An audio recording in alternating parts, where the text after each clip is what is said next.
Hello students, welcome. स्वागत है आपका अपने चैनल पीएस इंस्टीट्यूट में। डियर स्टूडेंट्स, आज हम इस क्लास में पढ़ाई करेंगे क्लास 9th का चैप्टर 1 एक्सरसाइज 1.5 है। आपका पहले चैप्टर का नाम है नंबर सिस्टम, हिंदी में संख्या पद्धति, जो कि प्रश्नावली 1.5 है। तो आई होप कि आप प्रश्नावली 1.4 तक की पढ़ाई कर चुके होंगे। आइए आज हम प्रश्नावली 1.5 को शुरू करते हैं। देखिए, इसमें मैं आपको इसके पहले एक लेक्चर्स में सवाल नंबर 1 और सवाल नंबर 2 को बता चुका हूं। आज इसमें हम पढ़ाई करेंगे सवाल नंबर 3, सवाल नंबर 4 और सवाल नंबर 5। तो चलिए हम सवाल नंबर 3 के साथ आज हम अपनी क्लास शुरू करते हैं।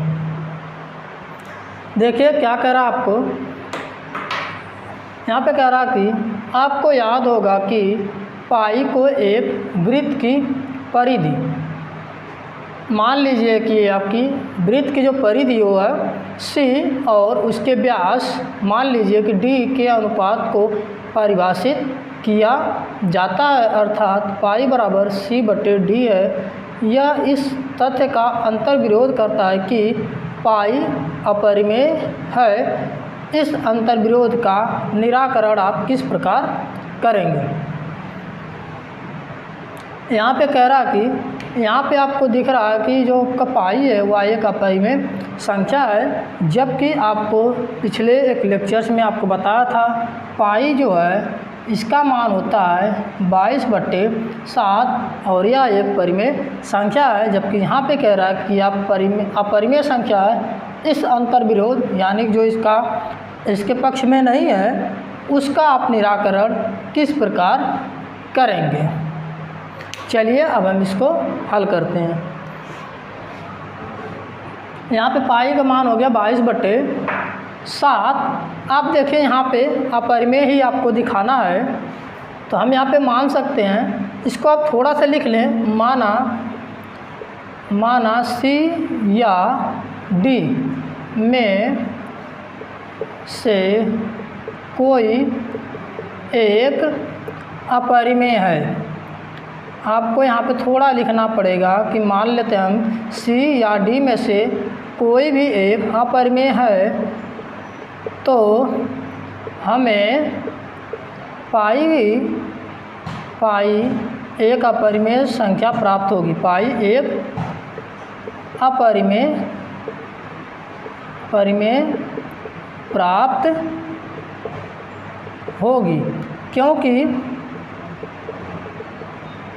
क्योंकि आपको एक वीडियो में भी बताया था कि अपरिमेय संख्या को किसी भी वास्तविक संख्या से गुणा करेंगे, जोड़ेंगे, घटाएंगे या फिर आप भाग करेंगे तो आपको अपरिमेय संख्या ही प्राप्त होती है। इसलिए हम इस अंतर्विरोध का निराकरण इस प्रकार करेंगे कि सी या डी में से किसी एक को हम अपरिमेय संख्या मान लेंगे और हम यहाँ पे दिखा देंगे कि पाई एक अपरिमेय संख्या है। आइए हम इस प्रकार अब सवाल नंबर 4 पे चलते हैं। अगर आपको ये वीडियो समझ में नहीं आया है तो आप इस सवाल को फिर से एक बार बैक करके आप देखिए और समझिए क्या कहा गया है। चलिए एक बार फिर से रफली आपको बता दे रहा हूँ। कह रहा कि इसका कहना है कि एक वृत्त है यहाँ पर। कह रहा है एक वृत्त है, इसकी परिधि सी है। आपको बता दूँ परिधि क्या होता है। मान लेते हैं पॉइंट है ए, तो यहाँ से चल करके कोई बिंदु जब यहाँ से चल करके फिर से इसी पॉइंट ए पर आता है, तो जो यहाँ से चलने के बाद यहाँ तक इसकी जो पूरी दूरी होती है वो हो गया इसकी परिधि।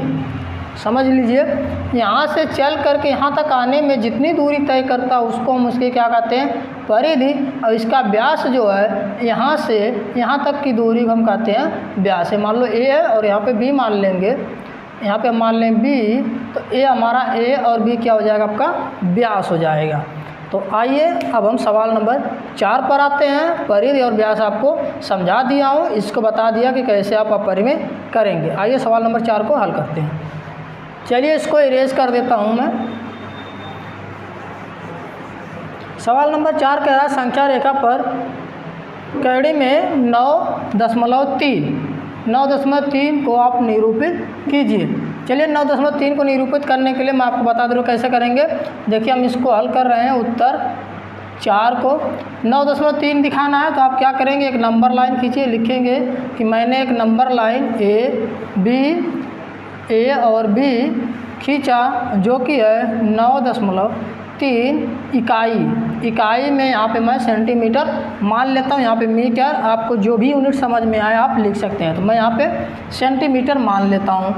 पहले आपने क्या किया, पहला स्टेप है कि हमने ए बी को 9.3 सेंटीमीटर खींचा। अब सेकंड स्टेप में आपको करना है, आपको एक लाइन बी और सी खींचना है। बी और सी आपको 1 यूनिट करना है, तो यहाँ पे मान लेते बी और सी, एक बी और सी हम 1 सेंटीमीटर मान लें। बी और सी यहाँ पे कितना मानना आपको, 1 सेंटीमीटर मान लेते हैं। अब देखिए यहाँ पे ध्यान से, ए और बी आपका कितना है 9.3 सेंटीमीटर और बी और सी हमने 1 यूनिट माना जो कि आपका 1 सेंटीमीटर।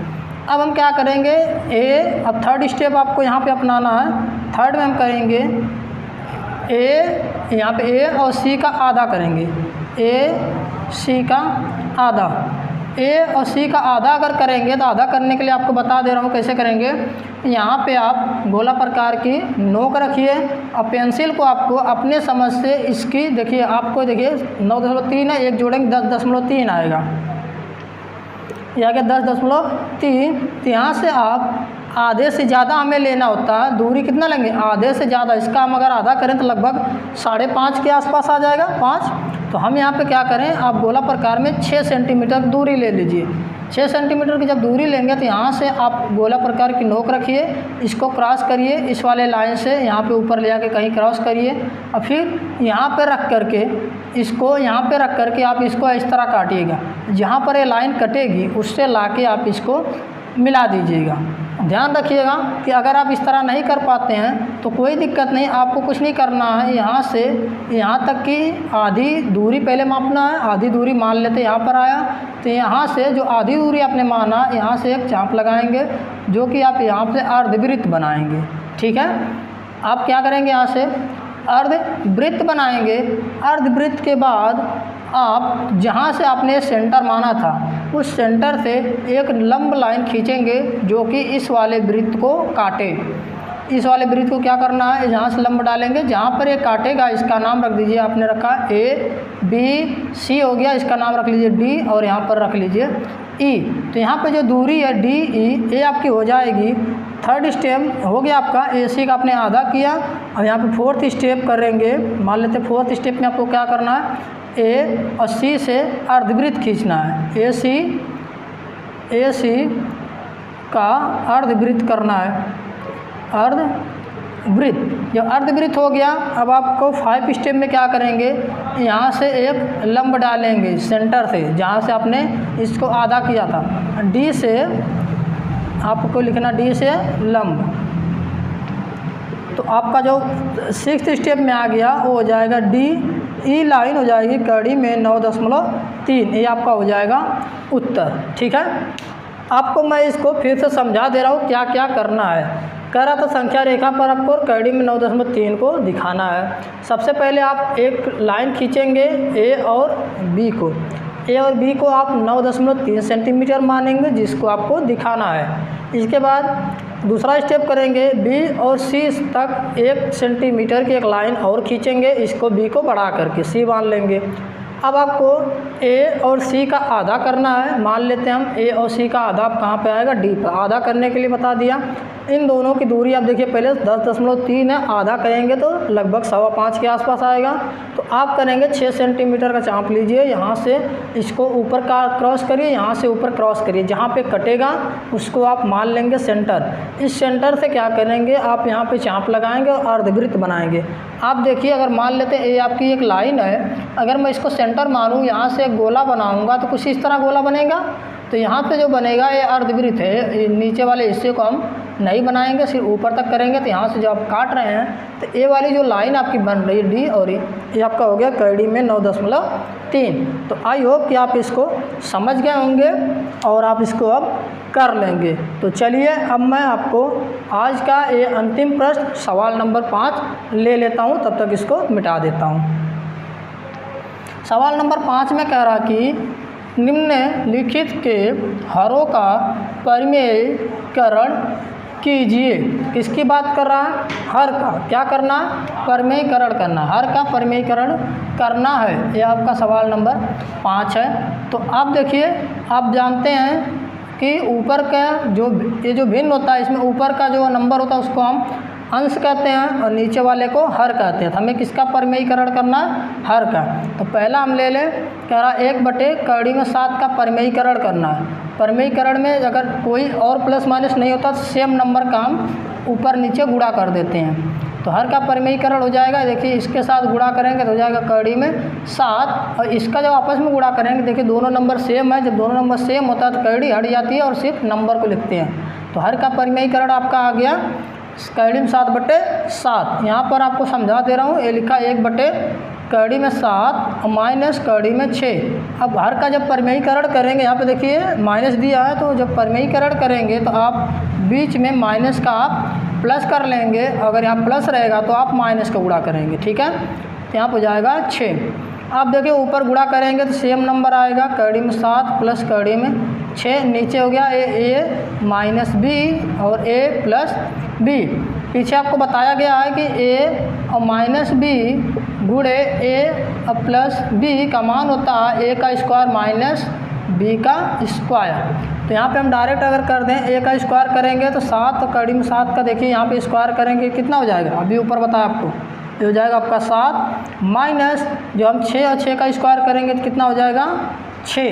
तो अब देखिए यहाँ पे 7 में से 6 घटेगा तो कितना हो जाएगा 1 कड़ी में 7 प्लस कड़ी में 6/1। इसका मतलब है कि आपका जो उत्तर आया वो हो गया कड़ी में 7 प्लस कड़ी में 6। ये आपका हो गया परिमेयीकरण का उत्तर। इस तरीके से अब देखिए ये प्लस का है तो ऊपर आप माइनस का गुणा कर लेंगे और नीचे भी माइनस का, ये आपका माइनस है तो प्लस का कर लेंगे, ठीक है। अब आप इसको कर लीजिएगा अपने प्रैक्टिस के लिए। आपको 2 सवाल छोड़ दे रहा हूँ और आप अपना प्रैक्टिस करते रहिए। डियर स्टूडेंट्स, अगर आपको कोई समस्या हो, आपका कोई भी फीडबैक्स हो तो आप कमेंट करना ना भूलिए। आप कमेंट ज़रूर करिए ताकि मैं उस कमेंट को पढ़ूँ, देखूँ और उस पर काम करूँ। अगर आपको लगता है कोई आपका फ्रेंड्स है जिसको ये सवाल हल करने में उसको समस्या है तो आप उसको शेयर कर सकते हैं ताकि आपके साथ साथ उसकी भी समस्या का समाधान हो सके। वीडियो देखने के लिए आपका बहुत बहुत धन्यवाद। हम आपसे फिर मिलेंगे अगले सवाल के साथ, तब तक आप अपना प्रैक्टिस करिए। Thank you.